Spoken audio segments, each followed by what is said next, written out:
আমার বিয়ের পর এই প্রথম আমার মায়ের কাছে মায়ের বাসাতে ঈদ করলাম। আর সেই দিনটাই আজকে আপনাদের সাথে শেয়ার করব। টুকটাক আর কি, মায়ের কাছে থাকলে তো তেমন কোনো কাজ থাকে না। আসসালামু আলাইকুম, কেমন আছেন সবাই? আশা রাখছি সবাই ভালো আছেন, আমরাও ভালো আছি আল্লাহ তাআলার অশেষ রহমতে, আলহামদুলিল্লাহ। আজকে এক সপ্তাহ হয়ে গিয়েছে, ঈদ চলে গিয়েছে, আর আমি আজকে সেই ঈদের ব্লগটাই আপনাদের সাথে শেয়ার করব। আমি যে কত অলস ভাই, মানে আমি ভাবতেছিলাম যে আপলোড করব অল্পখানি একটু ভিডিও, তাও আমি অলসতার কারণে ভয়েস ওভার করি না আর ব্লগ ভিডিওটা আপলোডও করতে পারি না। যাই হোক, সবাইকে ঈদের অনেক অনেক শুভেচ্ছা জানিয়ে আজকের ব্লগ ভিডিওটা শুরু করলাম। আমরা চাঁদ রাতে চলে গিয়েছিলাম আম্মার বাসায়, আর আমরা তো গিয়ে দেখি আম্মা দুধ ভালো করে জাল দিচ্ছিল নারকেল দিয়ে সবকিছু দিয়ে, পরের দিন সকালে ঈদের দিন সকালে স্বামী রান্না করার জন্য আর কি। আমরা কিন্তু চাঁদ রাতে অনেক মজা করেছি, তবে এই বছর মেহেদি দেওয়ার যে ব্যাপারটা না, ওইটা ইনক্লুড করলাম।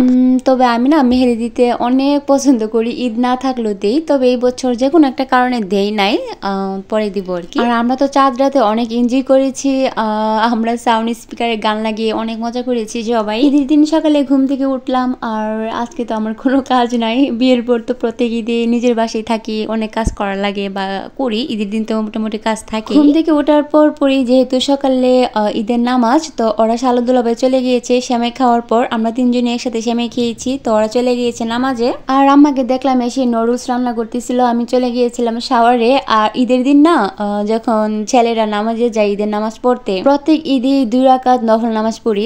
এটা আমার আম্মার কাছ থেকে শেখা, আমার আম্মু সবসময় এমনই করে। আর আজকে মা মেয়ে একসাথে নামাজটা পড়লাম, নফল নামাজটা বিয়ের আগে এরকম ভাবে পড়তাম। আর এই তো এইদিকে ওরা চলে আসছে, সাথে আমার চাচাতো ভাইও আসছে একসাথে নামাজ পড়ে। আমরা এখানে এখন নুডলস খাচ্ছিলাম সবাই মিলে। আমার কাছে তো অনেক শান্তি লাগতেছিল। প্রত্যেক ঈদে আম্মা বলে যে চলে আস, ঈদটা এখানে করিস, কিন্তু আমরা যাই নাই। আমরা বলতাম যে না, ঈদের পরের দিন বা একদিন পরে যাব।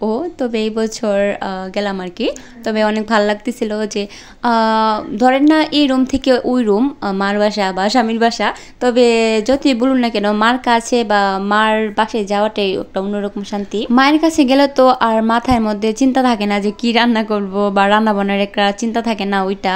আমরা ভাই বোন, তারপর আমার হাজবেন্ড, আমরা সবাই মিলে নুডলস খাচ্ছিলাম আর আমরা গান শুনতেছিলাম স্পিকারে।